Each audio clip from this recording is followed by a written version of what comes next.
What's up, everyone? Welcome back to another episode of the Apex, the podcast.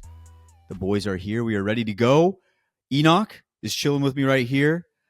Weaves took the week off. He's traveling right now. I believe he's helping out with his girlfriend and stuff, visiting family, doing all that kind of stuff. But we've got Enoch here, and we have an awesome guest coming up in just a minute. The number one pred in the world right now, Clutch. We talked to him, Irish guy. Talked to him about all of the stuff going on, how he came to all of that, trying to become the number one pred and potentially being the Wayne Gretzky of Apex Legends ranked. His words, he brought up Wayno. I appreciated that. So we'll get to Clutch here in a second. But E, how are you doing, my man? I'm doing well. Life is good. All is well. I've been getting back and refocused and energized in the gym, which has been nice. And finding the right balance between that and then work and just all the different projects that I got going on. And I'm enjoying it, and I'm looking forward to what I have in front of me. What about you? Dude, I don't know if anybody noticed, but last week I was wearing glasses in the episode. Absolute nightmare material. I thought you could just go and buy contacts. Turns out you can't. You have to have an eye appointment like every 2 years in order to get the contacts. And going to work in a shop where you're wearing glasses, and mine are just very like, I picked out the most ridiculous frames, at least what I thought were ridiculous because I thought they were funny. And walking into the shop that day, it was a tough day. I like them still. I thought Can I see him? I left him in the truck. I have to run outside, but no, you're all good. But I think they were sick. Inspired by Hank Williams Jr. I just saw his glasses on one of the covers of his albums, and I was like, "Those are so funny. I'm getting those," and I got those. And yeah, I actually by the end of it, like today when I was getting my contacts, I was like, "I'm kind of sad I'm getting rid of them," but I can always wear them again. You know, I could always pop them back on, but I do love contacts a little bit better. So, yeah, nightmare because having to do the eye appointment thing, so annoying. Having to go in the middle of the day, awful. But I did have to go to a Costco, and I tweeted out that if you gave me 15 minutes, I could find the greatest hiding spot in a Costco ever, and nobody would be able to find me, not even the FBI. Jayhawk said he'd find me in 20 minutes without, like, the use of dogs. Ridiculous claim from him. No way he's finding me. Absolutely no way he's finding me. But yeah, so I got all that sorted out. Back to the contacts, feeling much better now. Didn't want to have to go to LAN in the glasses. So I'm feeling real good. Also on top of that, LAN is set. It is secure. I'm gonna be there. Connor's gonna be with me. For anybody who doesn't know, Connor does the video, our YouTube. He's gonna be there with me. We also got like our little media pass, so we'll be able to get some interviews, some cool stuff at LAN. Very excited for all that. It's going to be a blast. It's going to be a great time. Hopefully you get to see some of you guys there. Cannot wait for LAN. It's like, it's so close yet so far away. I'm so ready for it. It's going to be like a nice little time at LAN. First of all, my first LAN I've ever gone to. Second of all, need a little bit of a vacation. Not going to lie. Like it's been a while since I've had one. I think the last vacation I had was a year ago. The only other time I had off was when the baby was born, but that's not really a vacation, right? Like you just had a baby. So very excited for LAN. Can't wait to see some of you guys. Super excited. But I'm good other than that. We do have some Apex news to talk about here. Some pretty unfortunate news, to be honest. Kind of sad. Like really sucks. And once again, we go back to Moist Critical. Charlie, one of the owners of Moist Esports. Moist Esports is the number 2 team in the world right now, right? They are, I say the world, NA, but you could argue NA is the best region in the world. They're up there. You could at least say they're top 5 right now. And unfortunately, because of their visa situation, the only way that they were going to be able to perform in this LAN, Moist had no other choice but to drop the roster. And now Moist will be playing, orgless going into this LAN. Super unfortunate. Moist Critical put out a video talking. Kind of. I mean, by all official accounts, completely orgless, not supported by Moist Esports in any way whatsoever. Officially, allegedly, we have a new team on the scene called Charlie's Angels. There we go. There we go. I love to see it. Now, I mean, it still sucks though, because you're thinking to yourself, like, okay, no other teams really had these issues, at least NA side, getting over here. We've had these issues in the past. I guess it's very tough. Moist Critical goes over it in his video. He was I've never seen him that mad. Like, he was pissed. I think one of the quotes he said was, Jesus Christ could try to get into the US right now and they would turn him down. Like for whatever reason, they went to EA executives, high ranking ones, still couldn't get in. They tried everything. I think they've gone through this process 4 times and they got rejected the final time. I would assume that once the LAN is over, they return as Moist Esports again, because they've said nothing but good things about this org. They understand the situation, I would assume. I'm not 100% in the loop, but if they're naming themselves Charlie's Angels and Moist has been as outspoken as they have been, I would assume that after this is over, they're going to go back as Moist and then continue to try to get the visas for Split 2. So we'll see how that goes. But your opinion on the entire situation, E? Yeah, so I believe what happened was there was for whatever reason, they weren't able to get their visas by being with Moist, but then if they're not with Moist, they're somehow able to get their visas. So I have no idea really what's going on there, except for some just like government bullshittery, it seems, which is super unfortunate, especially when you have like one of the best teams in the world with one of like the more new, fresh orgs in the scene with Moist and like all of the attention that they have. It would have been really, really great to see that storyline continue. But this could add even more story. This could be a good thing overall, because if they win the LAN as Charlie's Angels, and then like obviously they're going to get re-signed by Moist right away, I think it'll be really good story wise, and just add a little bit more story and depth into like the whole first non-DZ TSM team to win a LAN. Because if there is a team that is looking to do it, they're definitely at the top of the list.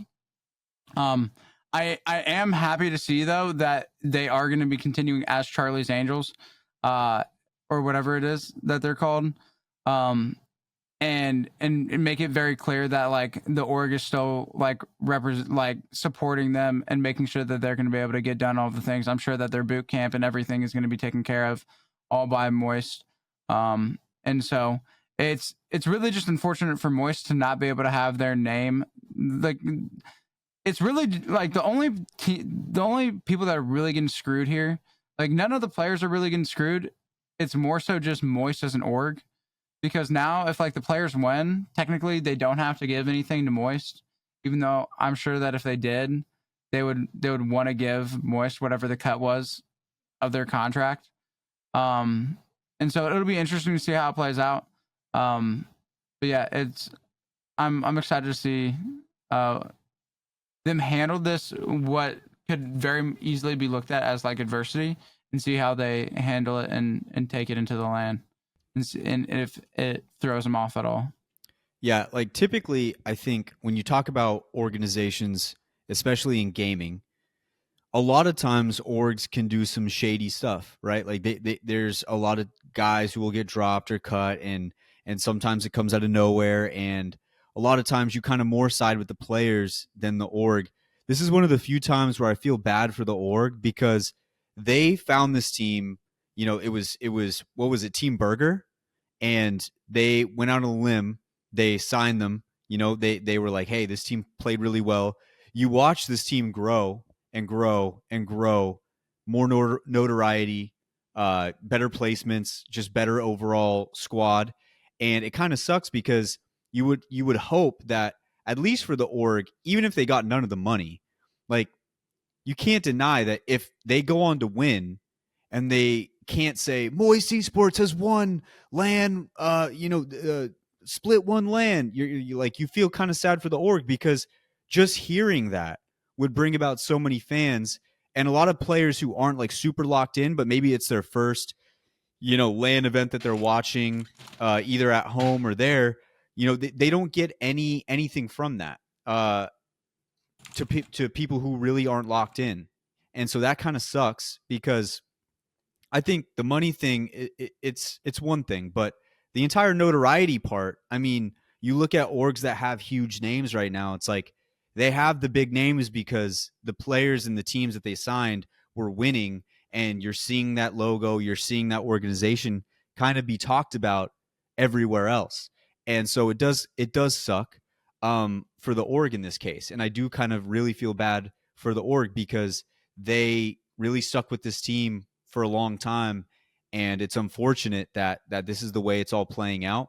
But let's just hope that everything works out the way it's supposed to. And in split 2, I'm assuming they're going to make LAN. You never know. This league is cutthroat. Anything could change at the drop of a hat.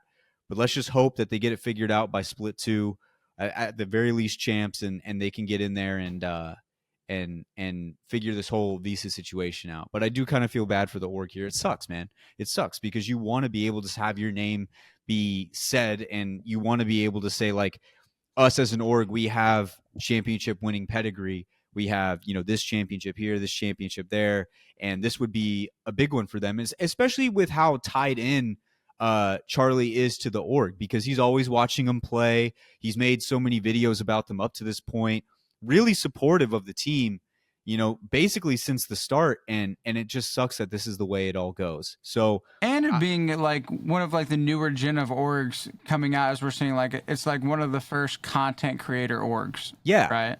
Yeah. And now it's like they're just getting shafted. It's like this would not be happening to TSM. Well, I mean, maybe it would be. Maybe. You never know. But it just sucks too, because you're watching all the other orgs just get in. They're able to get their teams over here and stuff like that. And it's like, why the hell was this one org an issue? Like, what was the problem with this one org? And you could tell by the frustration in Charlie's voice in that video that he, like, completely dumbfounded, like, just no idea why. I believe he was saying they had the same agent the entire time, and this agent in particular was like super difficult to deal with, and to try to get any sort of information from and stuff like that. So very tough. I think all the players are actually going to be okay in this case, because this didn't seem like a breakup that was going to last very long. Like, this seems like it's going to go right back to the way it was before. And so it sucks. It does suck for the org in this case. And I do feel bad for Moist Esports, and hopefully they get it all sorted out next time on the next go round. So, but Moist Esports has technically been dropped. We'll see how long that lasts. We'll see how long that goes for. So that was probably the biggest story. Another big story coming out this week: Esports World Cup. I wasn't familiar with the Esports World Cup before this last week, but the Esports World Cup, kind of a cryptic tweet. We don't know too much information right now, but they did tweet out, Apex Legends enters the arena. Only the best will compete for fame, fortune, and glory at the Esports World Cup this summer. So not a whole lot of info. The only thing I see at the top right here is it says it's like 60 million in like prize potential, like earnings that you could get from this. It looks like it says 30 million from game championships, 20 million from club championships, 7 million from qualifiers, and $1 million from MVP awards. Lots of money being thrown around to some players. That could be very big for the esport moving forward. Your thoughts on the Esports World Cup? Yeah, it's going to be an incredible opportunity for players. And it's going to be an incredible opportunity for Apex as a whole, because it's an amazing. I'm trying to figure out the best way I want to say it. Like, it really is putting Apex up there with all the other esports. Like, I know that Apex has always been viewed as like, oh, like it's a fun esport to watch, but it's not a tier 1 esport. And that's the thing is, like, it's never been referred to as a tier 1 esport, and mostly because it's a battle royale, which is understandable. But I definitely think that this is a nice like show of respect, and it's cool to be included along with all of the other like storied games that are going to be playing alongside Apex Legends at this event. And it's life-changing opportunity for anybody who's going to end up involved. And hopefully it'll end up being able to really showcase, because we know that Apex is the most entertaining esport to watch, right? We know that.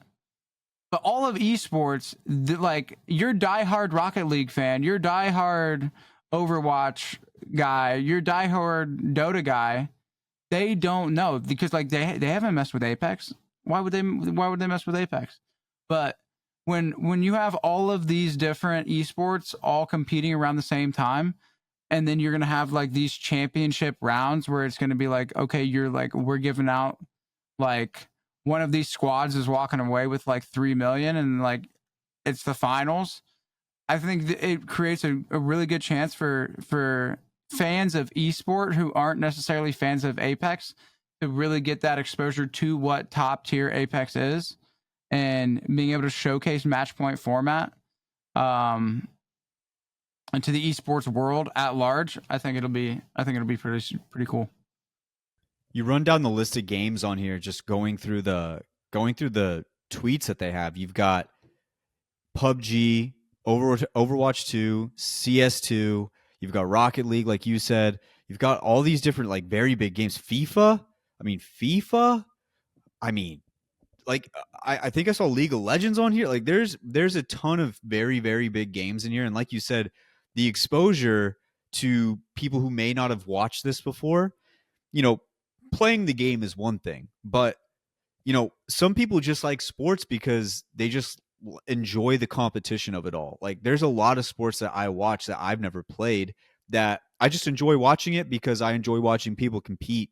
So to have it on that kind of stage is cool. And I like also just the ability to potentially get more money into the sport so that we can continue to watch and enjoy Apex Legends, I think is very, very big for the future moving forward. So we'll see how that goes. Like I said, not too much information has been like put out right now. Like some of these, like the Overwatch 2, they have like a slot distribution where there's like 16 total slots with all these different, events that you can win money from.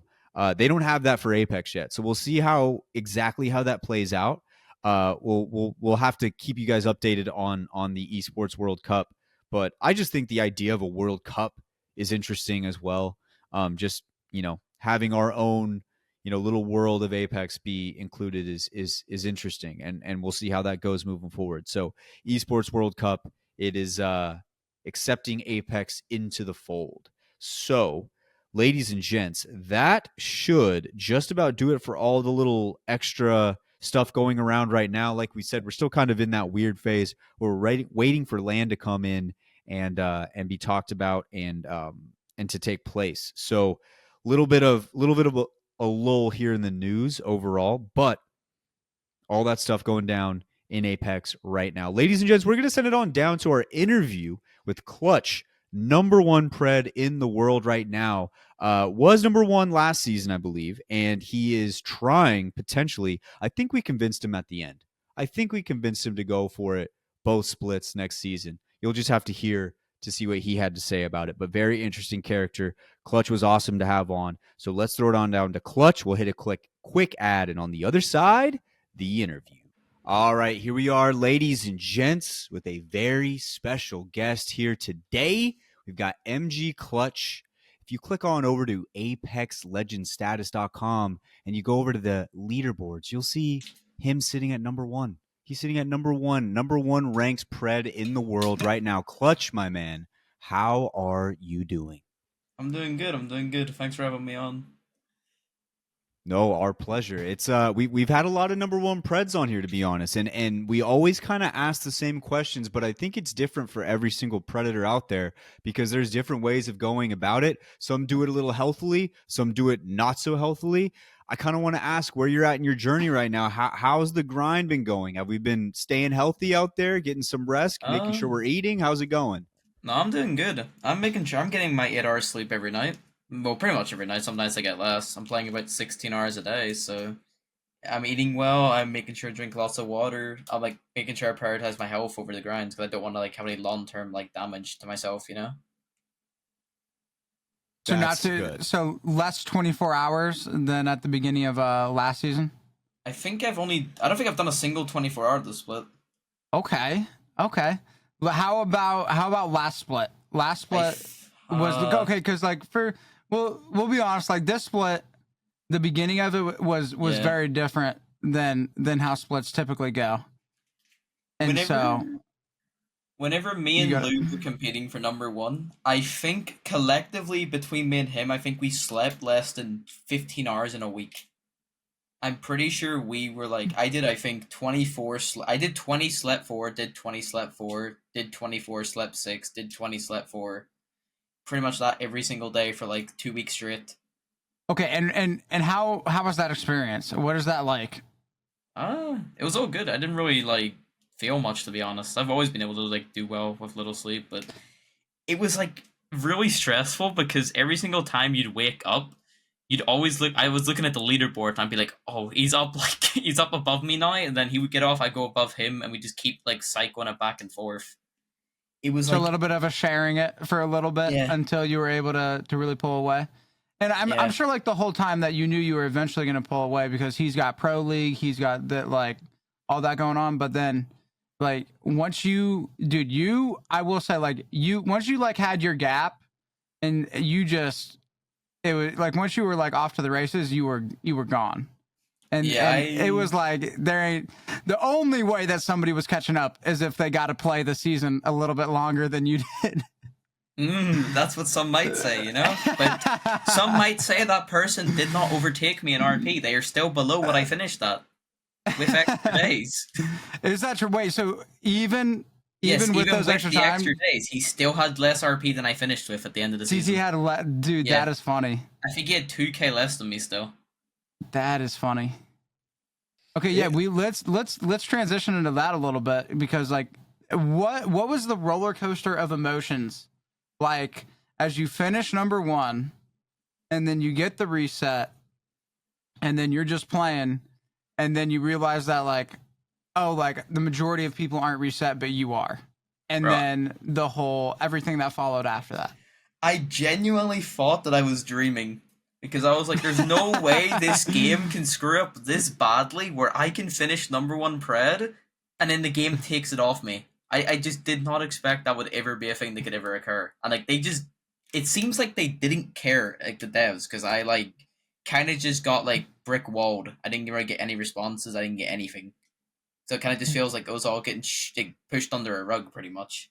Dude, when I saw that when they did the reset, and then when I pulled up TT stream and he checked his rank and it showed like the number 1, I was like, okay, like like I can see TT like farming the number 1 stuff like while he has it, while it's like in a little bit of like a messed up split. But like if they were to like let him keep the number 1 badge and keep yours as a master, that would just make EA the like president of the Clutch hater club. Yeah, it was. Like the absolute, I was just like, I've never seen a video game do one individual so egregiously foul, and it's just happening right in front of me. An interesting thing is, right, if you go onto the Apex Tracker website and if you search my name up, it will show me as number 1 for last season on Peak RP, and it'll show him as number 2. It'll show me as double number 1 this season because I finished above him in points still. And so is your Masters Yeah, I bet finished from Masters. Split Ones? Is it still there? Yeah, Masters. It's still in. Yeah, Bro, what are they doing? 1,800 What are games we played, doing? like hold on, almost a hold on. 5 KD. Okay, let me. I want you to give the full backstory on what exactly happened here for people who are not following. So you grinded your ass off last. Yep. Was it last split or last Yeah, season? last split. Last split, and you don't have any of the rewards from that. Not a single thing. I got Still, completely. Yeah, I got screwed out of everything. what? I The thought they only fixed all thing- that. No, the only thing I will say I got out of it was I got 1.2 million Twitter impressions in a week, but I got no in-game reward. I got completely screwed over. I got nothing. Okay, so go through the stats of how many games you played, how many like go through those stats again. I think I played 1,800 games in, I think it was 60 days. Or 50 days. Oh my god. And then they just took it all off me. And you still don't have it. No. Oh my god. That's got to feel like a kick in the dick. That's gotta feel like the biggest kick in the dick. Yeah, but the good thing is I took number one again the next split, so There you go. I mean, yeah. That I mean, but still, that's got to be rectified at some it point, annoyed right? me. It annoyed me because I kind of felt like I just got screwed over. Everything I worked for just got ripped away from me. But the worst part is that he was actually claiming that he did finish number one, like for a long time. It was like that was like the whole thing.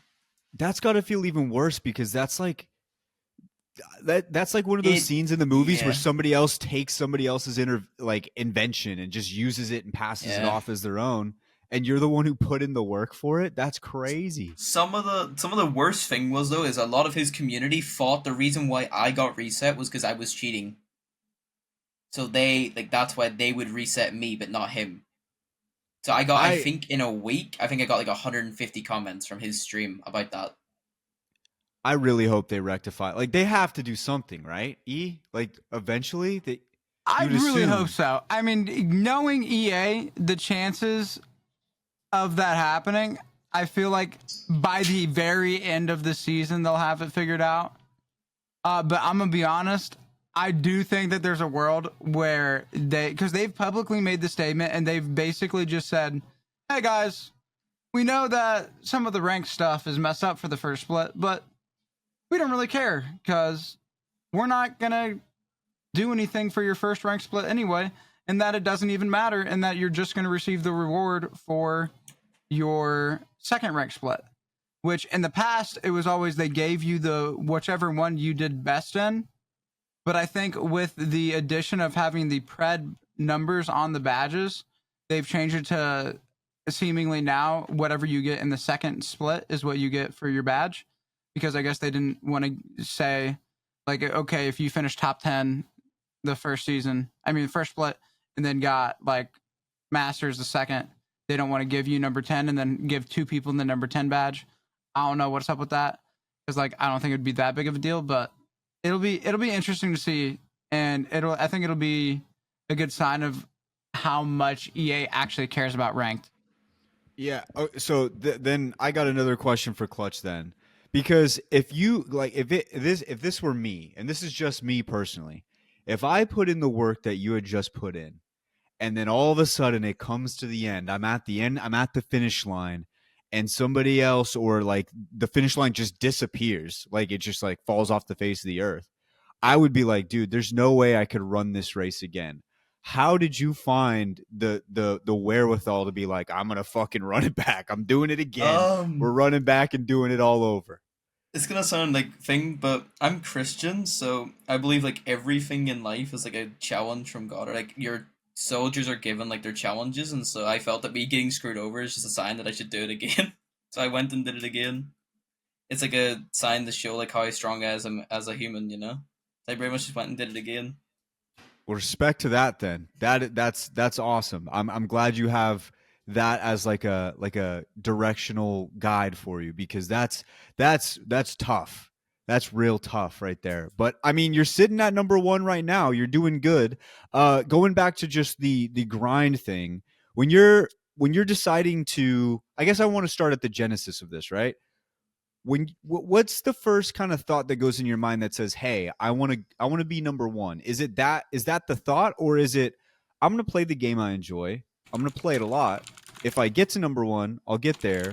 Or is it more of just like, this is where I want to be, this is my goal, this is what I want to be number 1? I said to my stream before the season started, I knew I was gonna be number one this split because I really wanted to grind for it because I've had school for the past like 2 years where I was finishing my A levels, and so I'm taking a gap year now to like play Apex and stuff. So I knew like if I wanted to like make the most of it, I had to. The only way to really guarantee growth in this game is to hit number one pred. It feels like.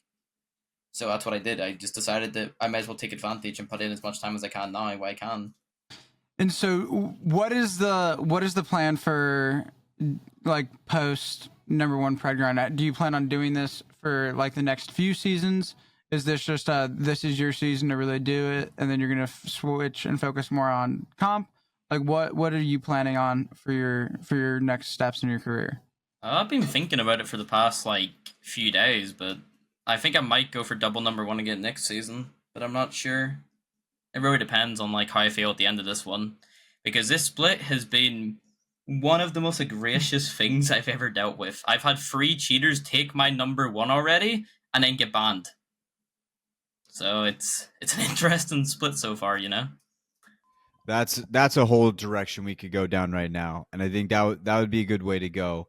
Uh, you've been playing this game for a little bit now, and I think right now gaming is just in a weird spot where I don't know what I don't even know if it matters what game you're playing. There's going to be cheaters in it, but this season in particular has been relatively tough when it comes to how many cheaters have been in the game. When you're dealing with something like that every single game, and you're at the highest level and you're trying to maintain this goal that you have, but everything's trying to get in the way, how do you kind of maintain that? I try and like think about it like trying to take the game in a different way. Like most cheaters have this mindset of they want to try and have as much fun or they want to ruin as much fun for other people. So if you play like specific ways, you can avoid a lot of them. Like typically cheaters will never play for endgame because they just want to run around and kill everyone. Or they want to run in grief teams, right? So you can avoid a lot of cheaters by playing like that, but then there's also stream snipers, which I know you've dealt with a lot, E, as well. You're like cheating. So that can be really bad. Yeah, I was gonna. How do you be gaining consistently with how many cheaters? Because I'm gonna be honest, I feel like the average game of Apex that I played, I interact with more people who are not real than real, Yeah. and yet you can consistently put up like good RP games. What is it? What's the secret sauce? It's about trying to like understand that like the majority of the time you fight cheaters is in the mid game, and they kind of just weasel out by themselves. Like they kind of just disappear by themselves towards the end of the game. And to be honest, if it is a cheaters the last squad, you're probably not going to win the game anyway. So, but you're still, if you get a top 5 streak with 3 kills, you'll gain 100 points on a second place. So you can gain a lot of points just by like playing consistently for the win. There it is. All I right. So think that's how much KP you typically walk in an end game with on an average six game? to 12, 6 to 12. Okay. Okay.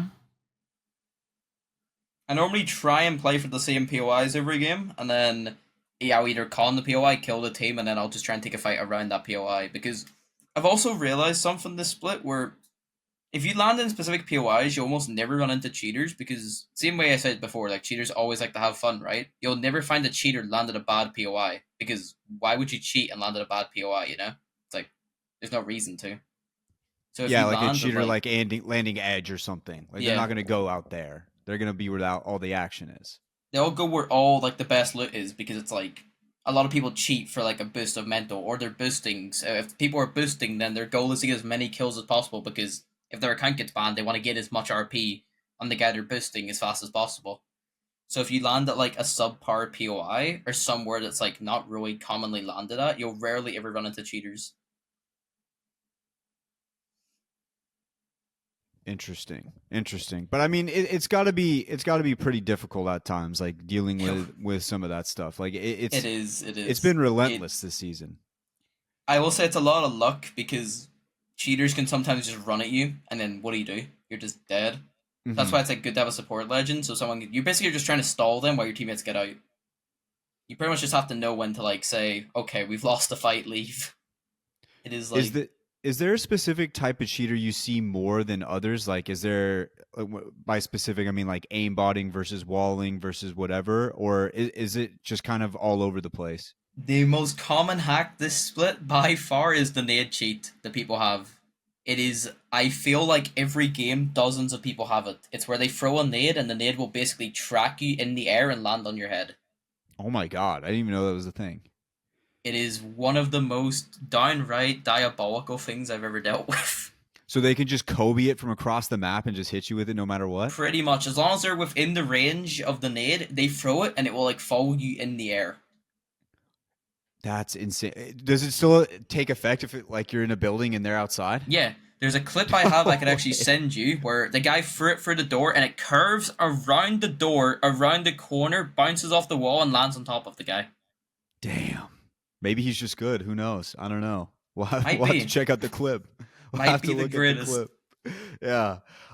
Okay. So other than the number one pred stuff and all the cheating and all that situation, I kind of want to get into how you got started in gaming and just kind of your background as a gamer in general. So, for all the people who don't know who you are, to kind of give them some more information on who Clutch is, how'd you get started in all this, and then how'd you get all into Apex? I grew up like playing a lot of FPS games. I found that like it was the most entertaining games because other games you kind of just I've been very competitive all my life, so I felt like when you're competing against other people, it's like a challenge, right? And you're trying to be better than everyone else. So like I grew up playing a lot of Call of Duty, and then I transitioned into like RPG games. So like whenever I got like younger, I used to play a lot of Elder Scrolls Online and games like that. So I used to like grind the like Citadel on that or like the PvP arena. And then once I like got older, I went to play COD, and then I came to Apex. I didn't like Apex when it first came out, so I quit in season 2, and then I came back in season 10, and then I hit number 1 pred in season 12, and then I moved to PC, and then I just grinded on PC for a while. What made you come back? So I used to coach teams on COD and like play competitively, like eights and stuff. So COD was in a really bad spot because the last COD game I played was Cold War. Whenever they pretty much the new COD released, it was so terrible that I just didn't want to play it. So I pretty much just moved on from the game. And I don't regret it, to be honest. Apex was like a really good state around season 12. It's kind of falling off, but I still think the game's really fun to play regardless. How do you feel about how Apex stands up against COD as a shooter mechanically? I think COD's harder as a game, like just in comp, because it has a lower time to kill. There's like you have multiple lives, so it's like more skill expression. Like if you're playing a BR, you can lose a fight just because the other team has luck. Like they can throw a lucky nade, or they just have more util than you in the fight. You could be on lower in armor or lower in shields, whatever. In COD, it feels like whenever you play a game, it's like you have multiple lives and multiple opportunities to really show your skill. But I still think it's harder to win in a BR, but it's like there's less skill involved, if that makes sense. So when you got back into Apex, you said you left at season 2, you come back at season 10. You missed a lot of bad times. I'm just going to let you know right now. You missed some dark days. And you were saying it's kind of starting to fall off now. Is some of the newer changes, do you think that's part of the reason why in your opinion you feel like it's falling off? Cuz I've somebody who's played every season, I would say felt like the most refreshed I felt, but that was also because I was playing all of those seasons leading up to now. Was there a change that you're kind of like, I don't know if this is best for the state of the game moving forward? I think the most annoying thing is that majority of the POIs are so terrible on most maps, so it feels like you don't really have a choice to where you land. And I don't like the fact that you kind of get feel like you have to force like landing in better POIs, if you know what I mean. But it's like the worst change. I don't like the fact that supports can craft. I kind of wish that was just something everyone could do, because being forced to run a support, that is the best thing they've ever added to this game. By the way, is being able to craft banners with a support. I kind of wish that was like a base mechanic you had. But the most annoying thing they've done in this, I like the Evo Harvester change. I think it's one of the like greatest changes they made. And the most boring part is just cheaters. That's really it. That's just why I say the game's falling off. It's just cheaters.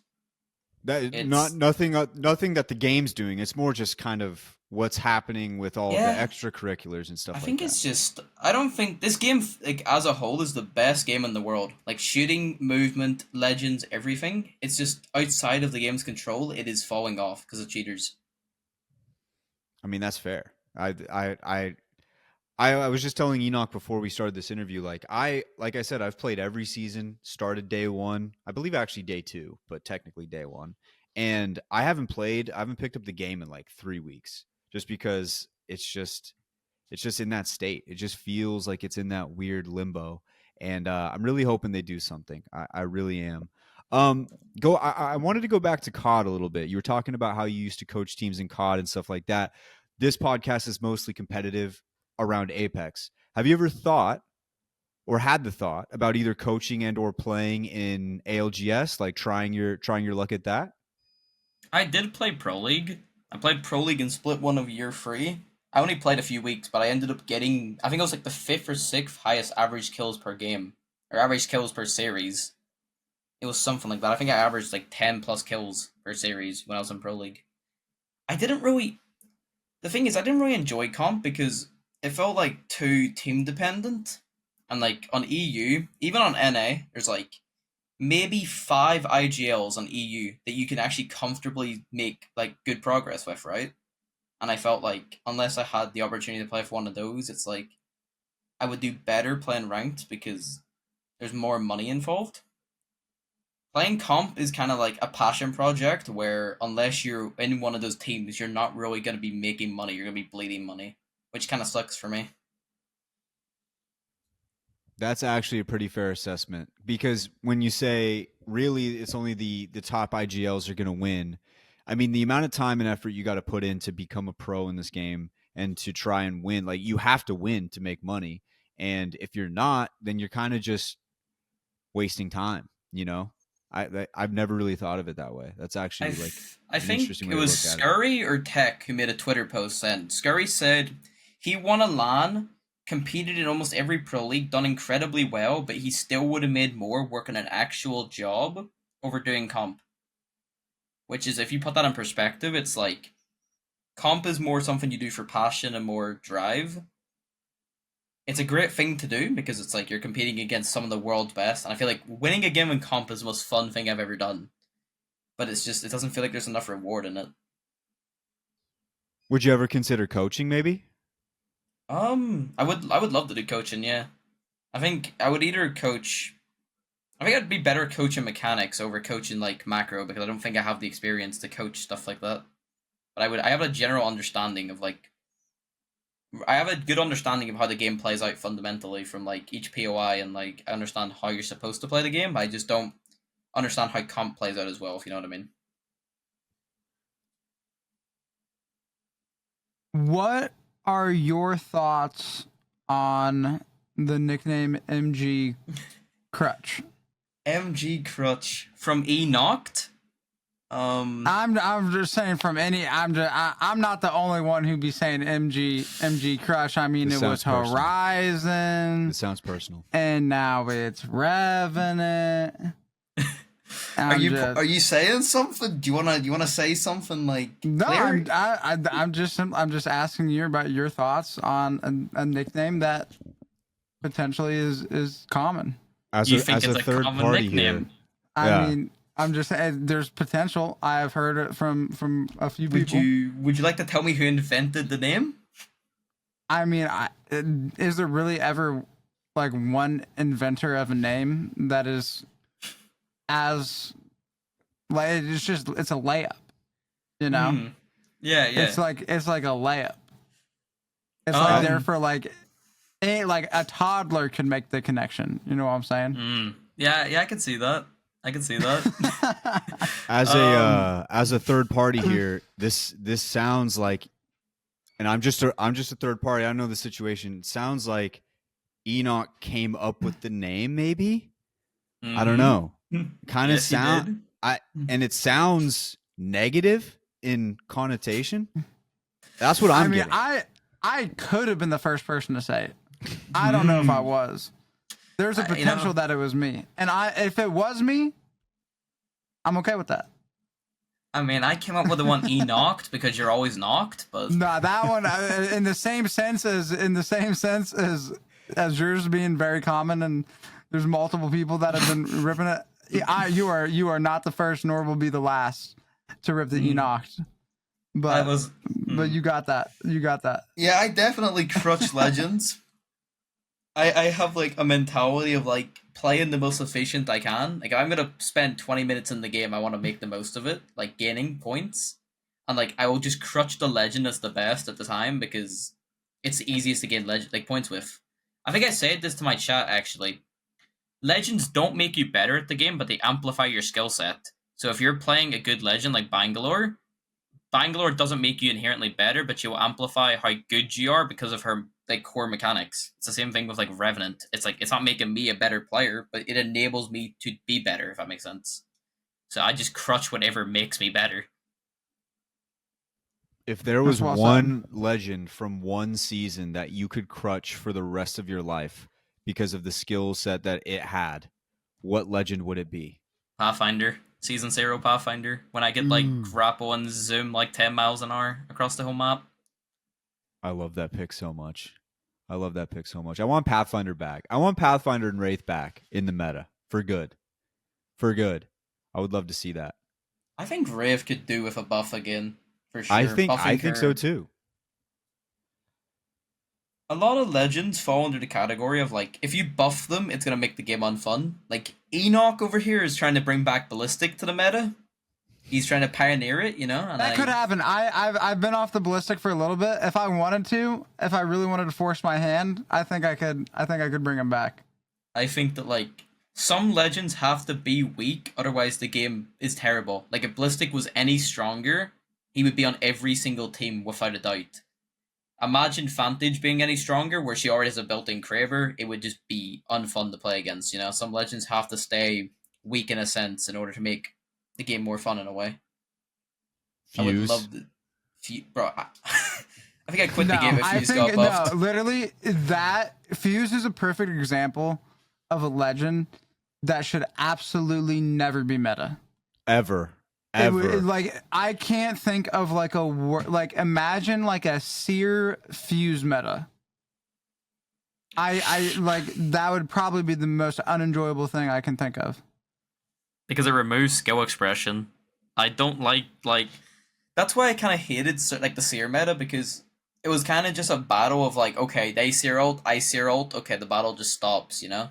It was like a stalemate constantly. And with Fuse, you would just be like, you'd run into endgame with 20 batteries, 6 cells, you'd leave with 0. You'd just be burnt out completely.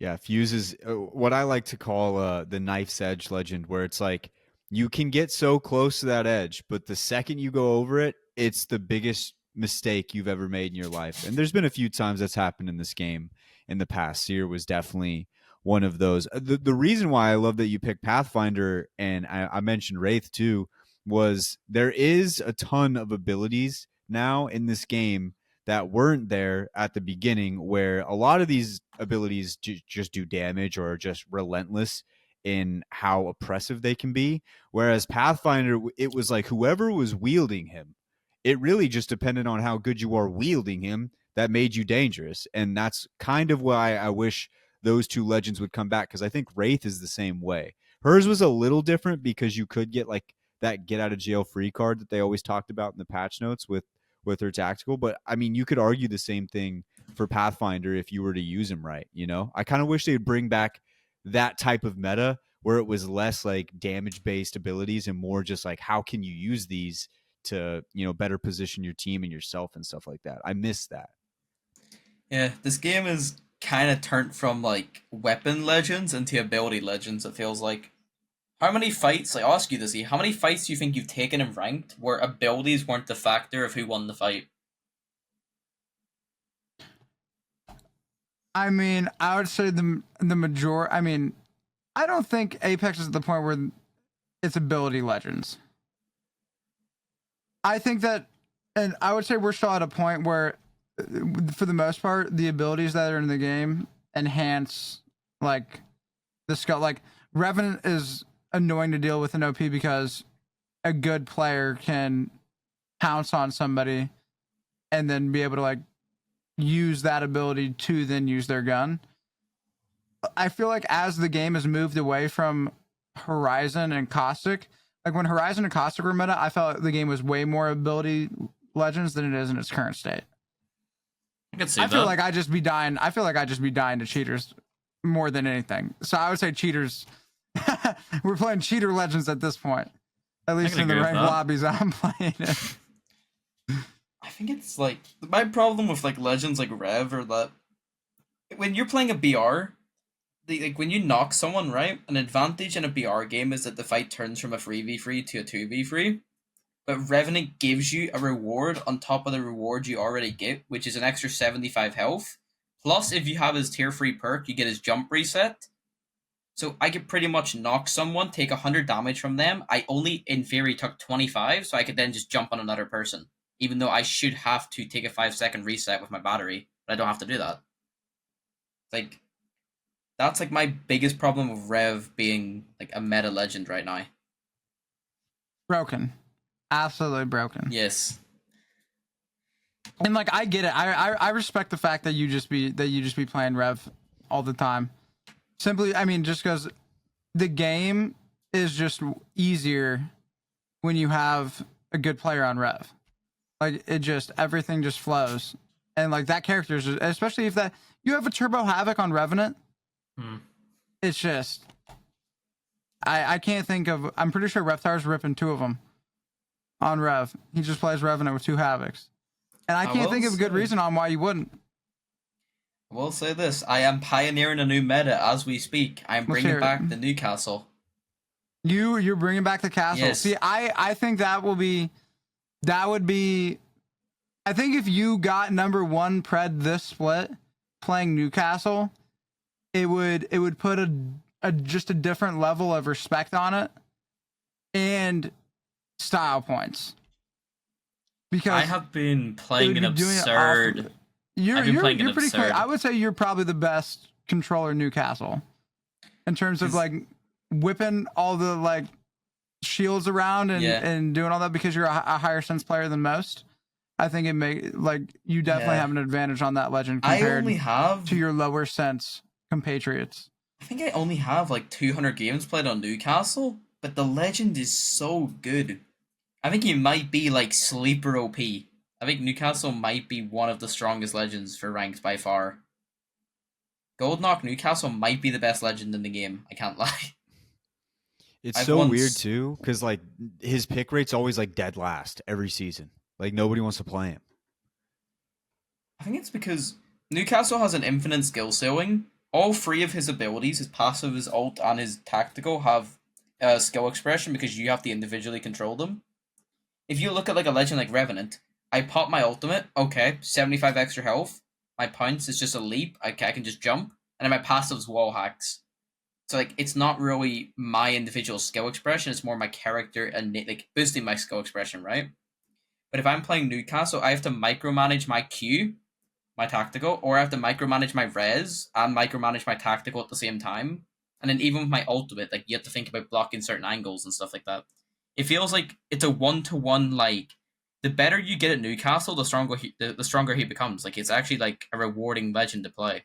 It's kind of like old Pathfinder to me. I feel like I'm actually constantly getting rewarded for getting better at him instead of just like the same skill level forever. You play shotguns on Newcastle? Yeah, I've been trying to. Yeah, it's really broken. It's really broken. Because the way you sound, it definitely. I think Newcastle definitely has the like if there was a character to have like, I'm pretty sure he has lowest pick rate, right? It's like abysmal. I would say that he probably is like, as you said, like highest skill expression character in terms of all of the different things that you have to manage. And then like as well as like keeping track of like teammates and making sure you're timing your ults right. Because it's not even about the angle of the ults, it's timing of the ults, and then how to use, like, are you using an ult defensively, offensively? Like there's just so many different ways that you can play the character, no doubt. That legend has the ability to like really solo carry fights. I'm not sure if you fought me when I'm playing Newcastle, but like if your teammate gets knocked, it's almost impossible to finish a Newcastle resing. Like it's almost impossible to finish the res if the Newcastle plays well. Like I think you fought me a lot when I played with Taxi, when I was playing Newcastle, Revenant, Conduit, but we would never ever lose a fair fight, like a 3v3, because it's impossible for like that person who gets knocked to ever get finished. And that's kind of how I feel like I'm getting to now. It's like if I get a knock, it's impossible for someone to finish the knock. Pretty much, it's like a lifeline except a guaranteed revive. It's also impressive because it's controller, and I think for a long time everybody's just considered Newcastle like an MK legend. Like we think back to like Team Liquid Fun was using Newcastle a lot, and it was like crazy what he could do. But he's MK to do it on controller.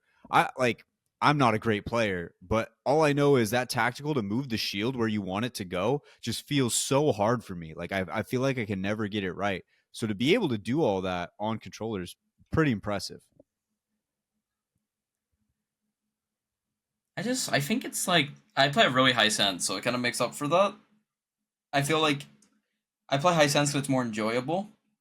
I feel like it's the same thing with skill expression. Like I feel like I have more skill expression on a higher sense. I don't feel as much of an android, if that makes sense, because I think everyone who plays 4-3 kind of looks the same when you watch them. So it's not as fun for me to play that sense when everyone else is using it. 'Cause I kind of want to be different. That's why They I've do. always been. Go on, go on. No, I was just gonna say you're right. They do kind of all have the same look. Like when you're watching ALGS, you're seeing them all kind of like move very similarly. Like they just kind of have like this shift that they do. So I was just like adding to that. Like yeah, they do kind of all look the same. It's cool to see somebody using a higher sense and killing it like you've been doing. I did kind of want to move on into your streaming career too, because right now, like a lot of times we've seen people do really well in this game, whether it be ALGS, whether it just be ranked grinding, whatever it may be. And a lot of people don't utilize the ability to have the stream go with the rest of their accomplishments, their success. Their streams aren't very big. You don't see them getting a lot of views. And it's not because they can't, just because they don't do it. For you, how has streaming been?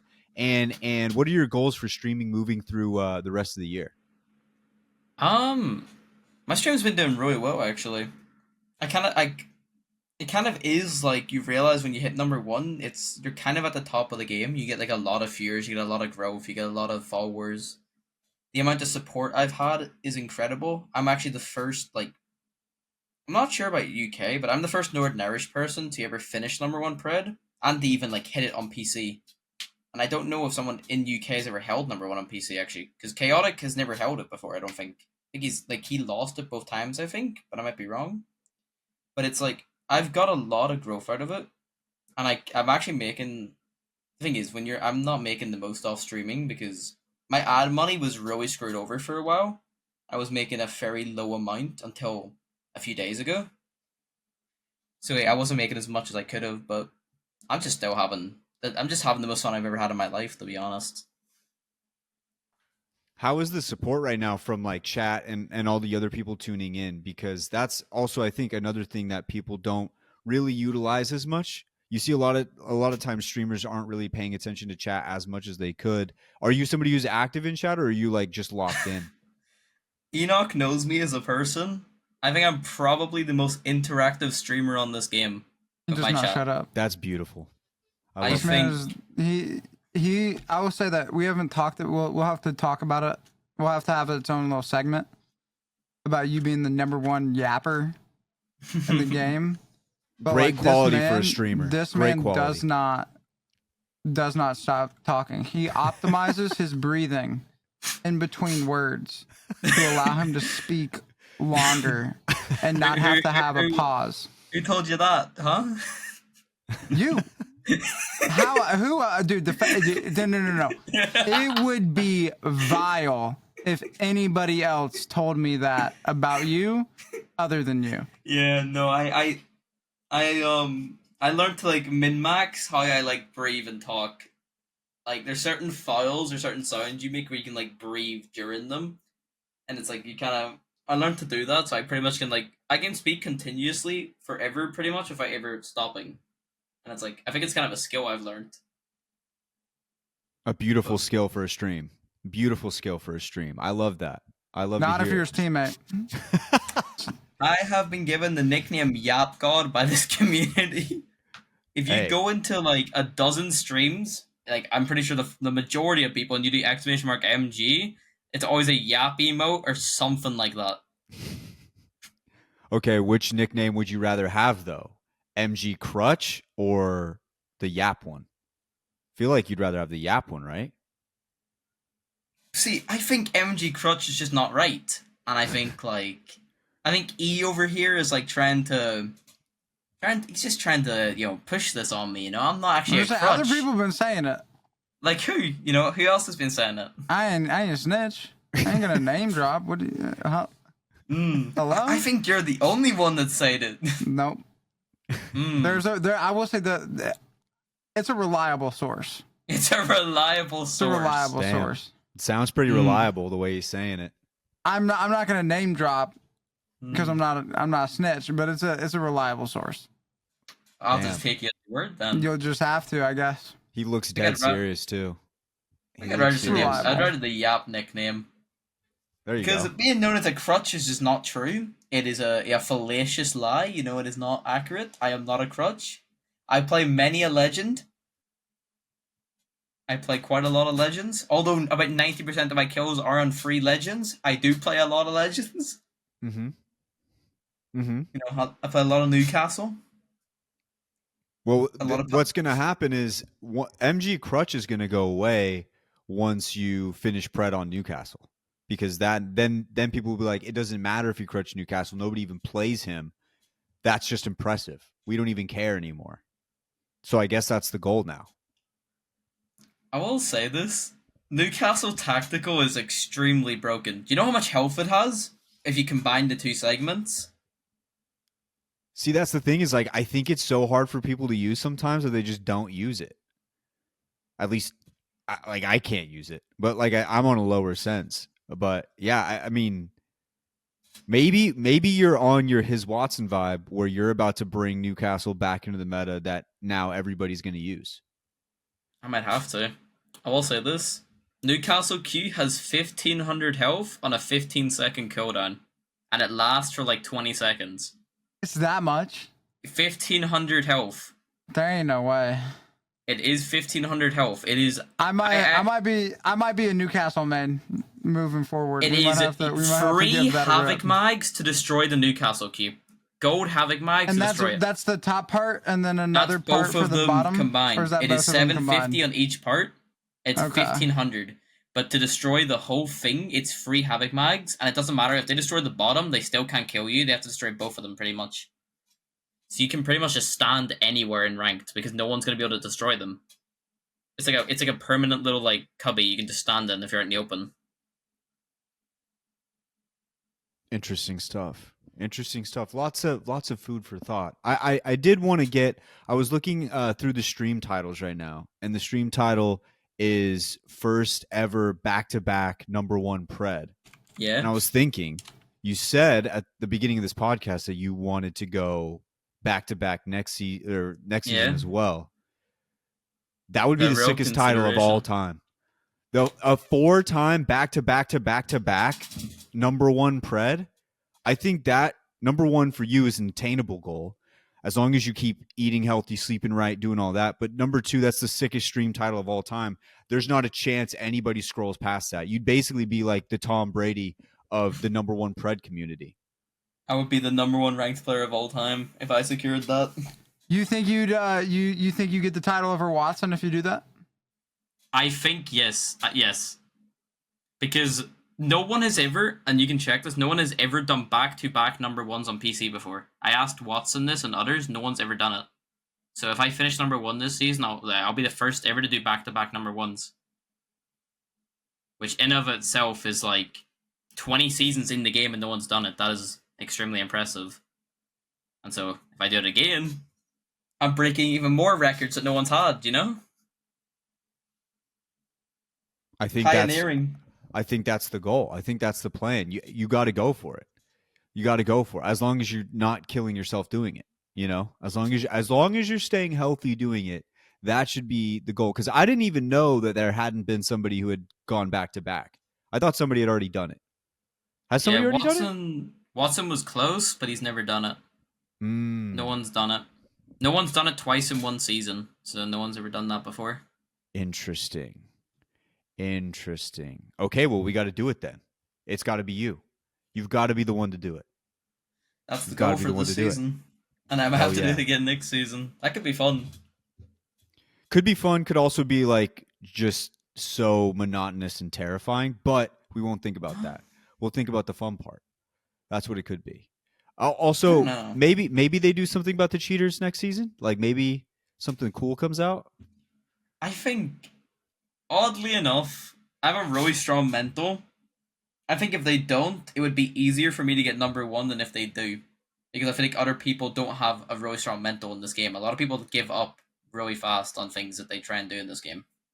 Especially if something's like externally holding them back, right? Cheaters, people just hate the fact that it's out of their control.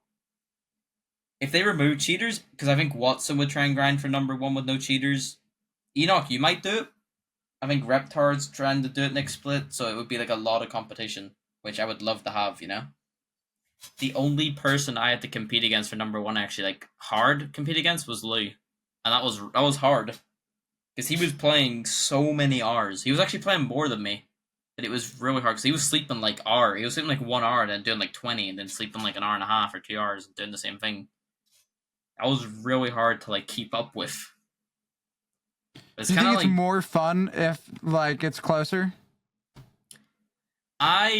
this is gonna sound weird. I had a 25,000 point lead over number one last season, and I was telling my chat I'm gonna take a break, well, pretty much slow down so someone can catch up because it got really boring, and so I kind of like chilled out for a while, and then when it got closer, I was able to grind more, and it felt more fun again. When you have a really big lead, it feels really boring because there's nothing. I don't have a reason to get up in the morning or grind really hard. I don't have a reason to like play for RP the way I am now, or I don't have the reason to win every game. You know, it doesn't feel like. But whenever Lou was it's the most fun I've ever had playing this game was whenever Lou was trying to compete with me because his squad was insane. He had him, Waltzy, and Reptar. That's That a is one of squad. the most. That is one of the craziest squads. And I was picking up random thirds as well. Like I wasn't really playing for set squad, but I was like IGLing well, so it was like really hard to keep up with. Okay, so you said earlier you're Irish, right? Yeah, I'm Northern Irish. Yeah, Okay, so I am Irish as well, but obviously I live in America, but my heritage is Irish. yeah. My dad's gone and I really want to go. For anybody else who wants to go to Ireland, you live there. What are some things that when I do go, I should go see? It depends on if you're going to Northern Ireland or Ireland, though. If you're going to Northern Ireland, go to Belfast. If you're going to Ireland, go to Dublin or Galway. It's like the only. If you're going to like Northern Ireland, the only place really to go to is Belfast because a lot of people don't know the Titanic was made in Belfast. Game of Thrones was filmed in Northern Ireland. A lot of famous actors are from here, and like you can do a lot of like stuff you can go explore and see. There's a lot of history and like a lot of like interesting stuff you can see. Everywhere else, it's kind of. I've been all over Northern Ireland. It's not that, there's not that much anywhere else. But for Ireland, Dublin's beautiful. I've been to Dublin. I've been to Gents Causeway. It is beautiful. There's a Carrickahee rope bridge, I think it is as well. That's very beautiful. It's like this rope bridge that leads across like two mountains. Oh, Some of the sick. most beautiful things I've ever seen. Wait, you went across the bridge? Yeah, I think it's A rope Carrickahee. bridge? Yeah, it's Carrickahee rope bridge. I think. I need to Was Google it this. scary as hell? Carrickahee. Is it rope? I need to Google this. Yeah, Carrickahee rope bridge. Yeah, it's not that scary. It's a pretty big drop, but it is very beautiful. But it's a rope bridge. Yeah, it's a rope bridge. Yeah. Like I don't know if you've seen the movie Shrek where they like go to the volcano and they're trying to get Princess Fiona and there's a rope bridge. Pretty similar to that. Oh my It's a god. little bit more secure, but it is pretty similar to that. Oh no. I don't know if I could do I want to try, but like I don't know if I'll be able to do that. I'll give it my a good college try. That's the best you can do. It's very You beautiful. could body a rope bridge. A I rope could bridge, that ain't nothing. It's a rope. You I got think that. you can do it. I think you can do it. Dude, I mean, if people do it all the time, it's not just gonna like fall out on you. But isn't that like more of a reason to be like, all right, a lot of people done this. Your time's up. It could be You know? you. Could be me. I think you do it anyway. I think you go and do it.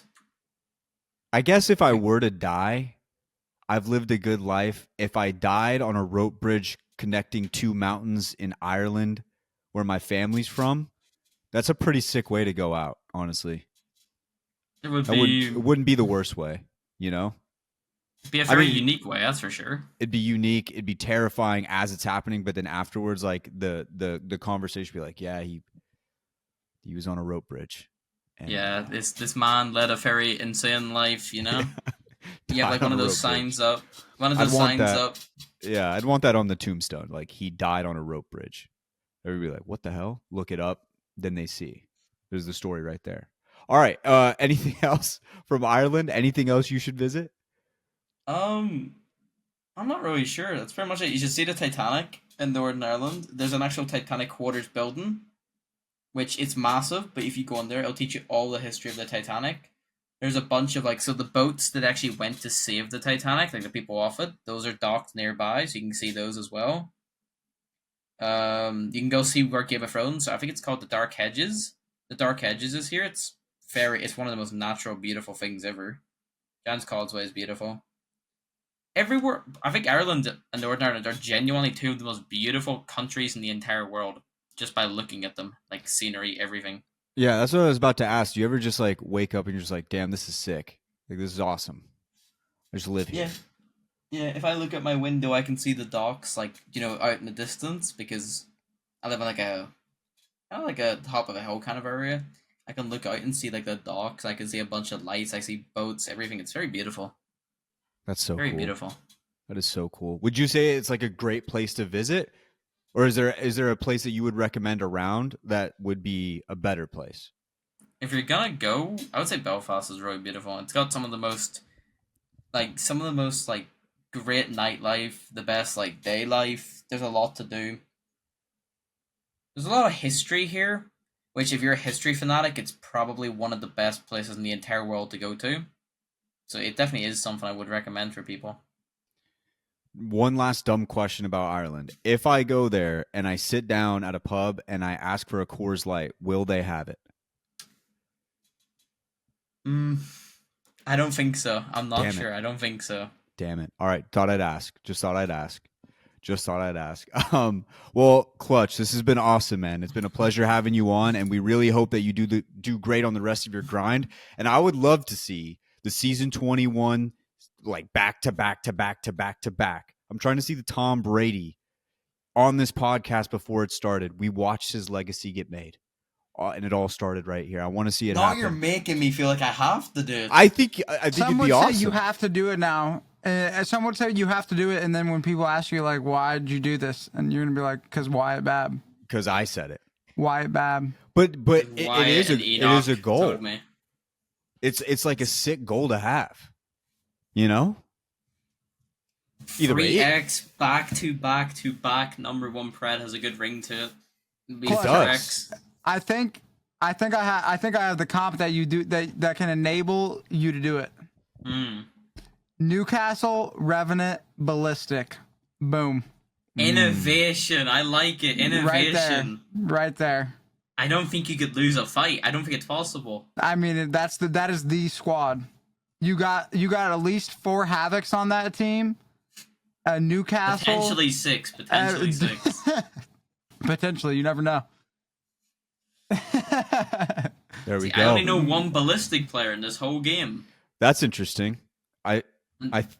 Enoch plays ballistic.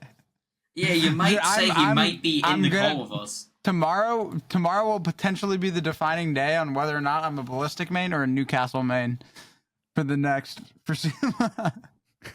I'm gonna give it a go because Newcastle, I see the vision. And the fact that I have the Buster Sword and I got an heirloom definitely makes the play in Newcastle better. I have not bought the battle pass this season. I have not spent any money on this game. Probably smart. Ever? Not ever? I've spent £20 on it, but I don't spend money on this game. I don't even own the battle pass this season. Very respectable. That's fair. Well, at least we put the dream in your head.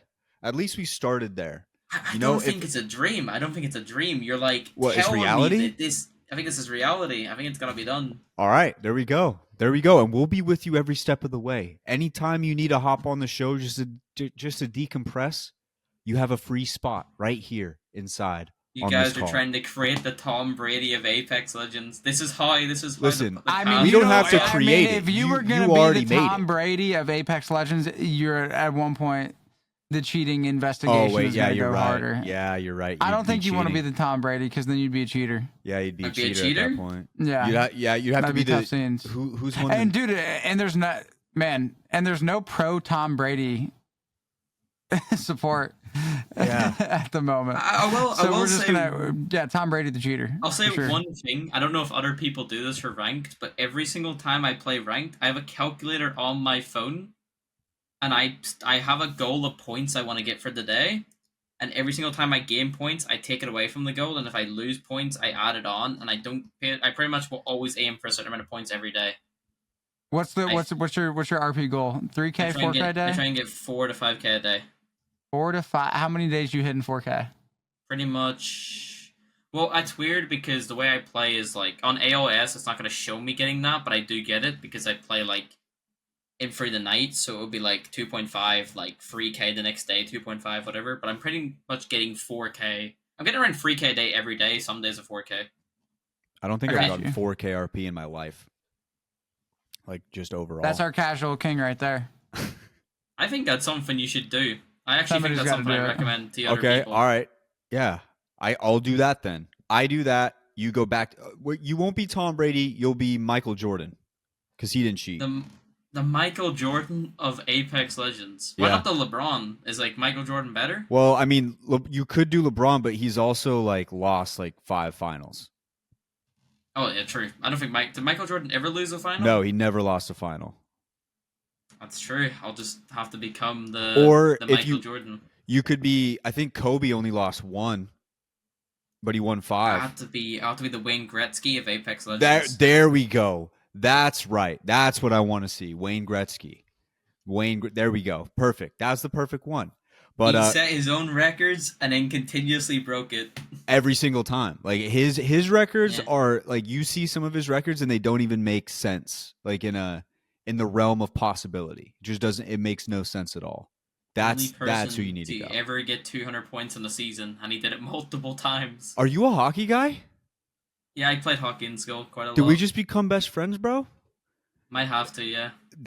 Dude, I love this so much. I didn't even bring up Wayne because nobody knows hockey. I didn't even bring him up. Let's go. I'm so excited. I'm excited that you knew he had multiple 200-point seasons. Let's go. This is great.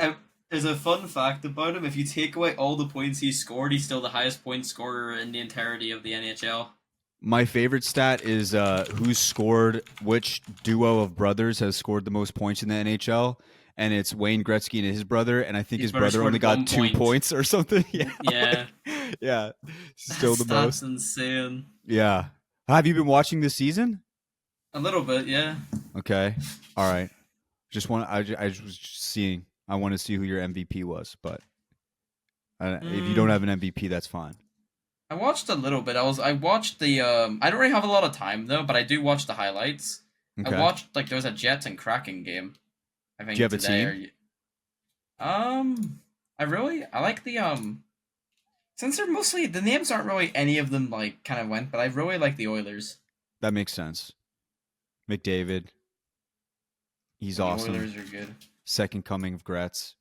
That makes sense. I like that. Well, you will be the Wayne Gretzky of the Apex Legends rank community, and hopefully we kickstarted your dream to get going here. Enoch always rounds out every interview with the same question, and I'm going to let him hit that question right now. Hit him with it. All right, Clutch. Everybody who we have on the pod is performing in the top 1% of the field that they're pursuing, and you fit the bill for that. And so, what is something on your journey to this point that you've learned along the way? Would you be able to, like, if somebody else was trying to get to the top 1% in any field, what is something that you've learned on your journey that would help them on theirs? I think the thing I learned the most was that try and look at this game like as if you're doing sports, right? Imagine like a square box, right? And you have a bunch of squares in that square box, and you have green squares and red squares. Like red squares are situations you've never you don't know how to play around, and green squares are situations you know how to play around. And just try and constantly fill that in your brain so that you continuously know how to approach the game, like no matter what situation you're in. Because a lot of people who are new to the game always they try not to do the same things. They always try and do a bunch of different things, and it's overwhelming them. If you just try and keep landing the same POIs, playing the same legends, following similar rotates every game, you can get really good at ranked really fast. Because it's you're minimizing what you actually have to learn. That's the best tip I can give to anyone who's trying to get really good at the game. There we go. Perfect. Beautiful. Well, Clutch, thank you so much for hopping on, man. Thank you for giving us some of your time. It's been awesome. Hopefully, we'll be watching close to see if you maintain that number one, and we're praying that you do, so you can get that to become the Wayne Gretzky of Apex Legends rank. Once again, Clutch, thanks for hopping on, my man. I appreciate it. I had a blast. I can't lie. I had a lot of fun. Hell yeah, we love to hear it. All right, ladies and gents, that was Clutch. Awesome guy. Awesome guy. We hung out with him a little bit after the interview was done too. Very, very cool. We'll definitely be having him back on when he completes his challenge of being number one again, because he seemed very motivated to do it. He has like he was talking about like he has like a specific number he likes to hit every single day when he hops on. Just very motivated. That. I'm gonna implement. I'm gonna implement a nice little two. I might aim for like 2K to start off, maybe 3K. What was his 4? Yeah, he shoots for 4. Yeah, and he says he has a calculator on his desk, and he like depending on each game, he types it in, and he just tries to get to that. Dude, the whole like the number one the play style and like the getting KP early and then just wait until late game. That takes some discipline. Yeah. Because I'm gonna be honest, there's just so many times where I'm like, oh, fight over there, we're going. And like, do we get, and then we die to a cheater? It's like, okay, cool. I think that's most players too. It's like you hear a fight, you just feel like you have to get into the action. But if you're a guy who's trying to go for number one, the way he explained it made perfect sense. Cheaters are usually going to land where there's the best loot on the best POIs with the most people, try to fry out because they're cheating. And if you're kind of waiting, you know, it's going to be a little bit easier and a little bit better to avoid those situations. Like he said, if you're at the end and there's a cheating team, you're most likely going to lose. But he said if you get that second place bonus after 5 games or something, it adds another 100 points. So he's found the loophole to continue to get points to stay at number one despite the cheating. And I think that's super interesting. So loved it. Loved hearing from him. Ladies and gents, let's hit the heart to heart and send you guys on the rest of your week. Let's go.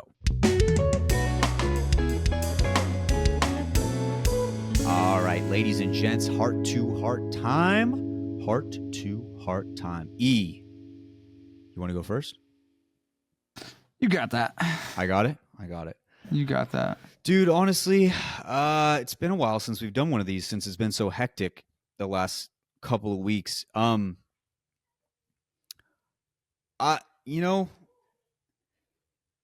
talked a lot about my employment here and how tough it can be at times. And it still is. Like, it definitely still is. And I think what I've learned over the last couple of weeks, it's probably been the hardest it's ever been the last couple of weeks. And there's been a lot of days where me and the guys will kind of just sit there and complain. And I've realized that, dude, I'm so lucky to have what I have, like to be able to do this with you.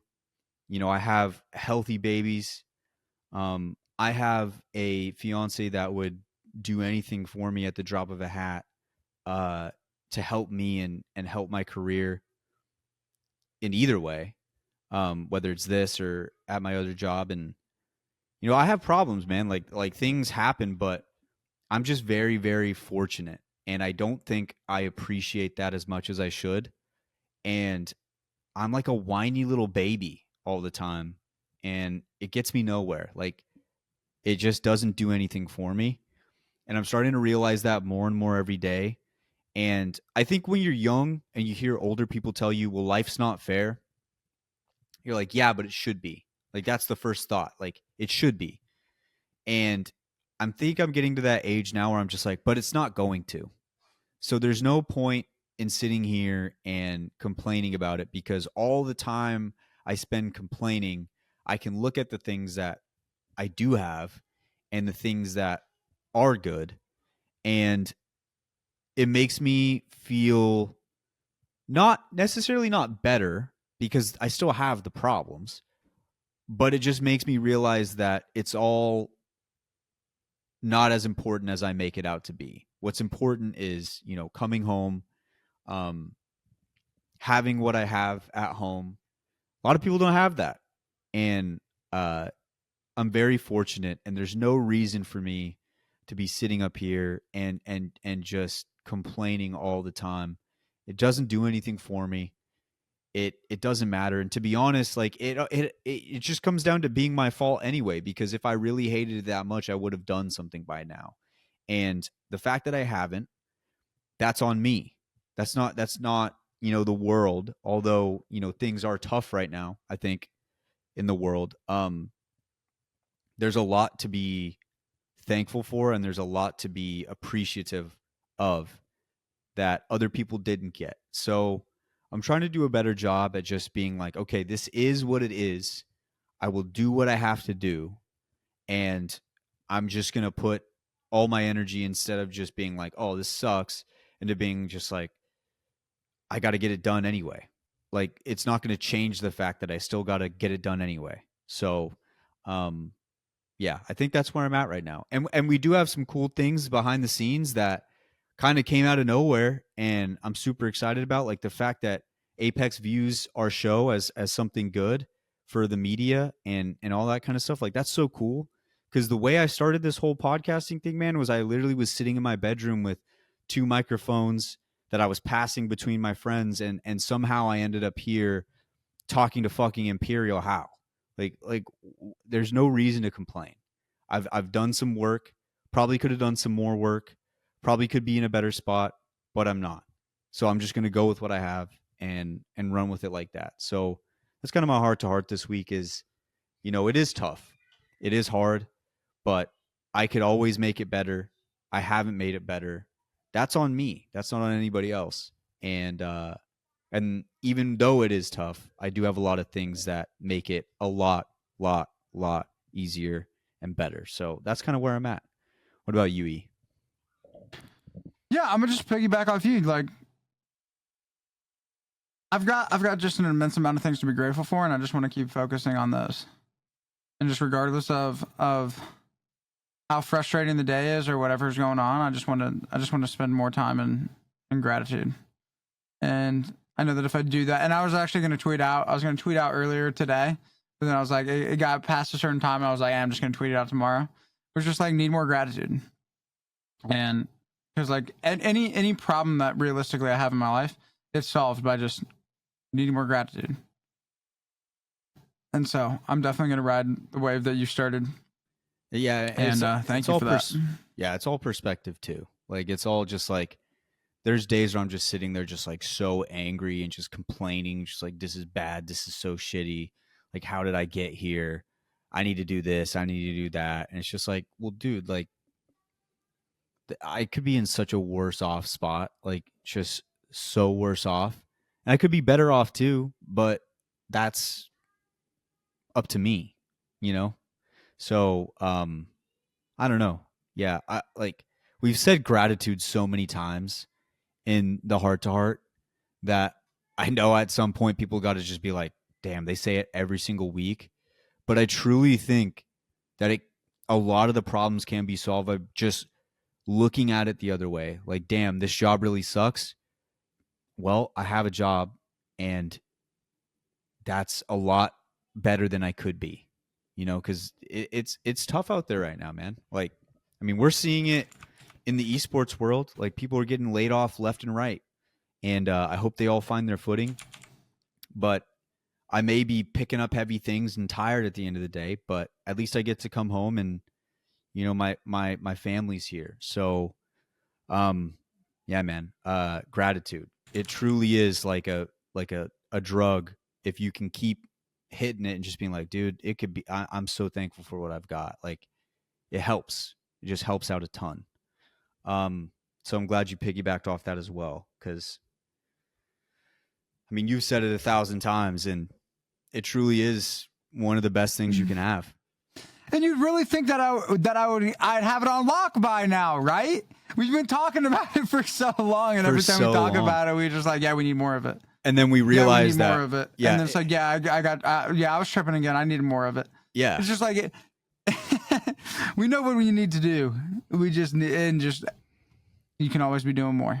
It's funny how it goes too, because it's like it's like we know we need to do it, and then we still don't do it, or we do it, and then we realize like, oh, I just need more. I just like it, and it just keeps stacking up, because it's like, dude, the spot that we're in right now, it's like, you know, it truly is awesome, and it's just cool. Like, it's just cool. So, um, but for anybody out there who's struggling, I got you.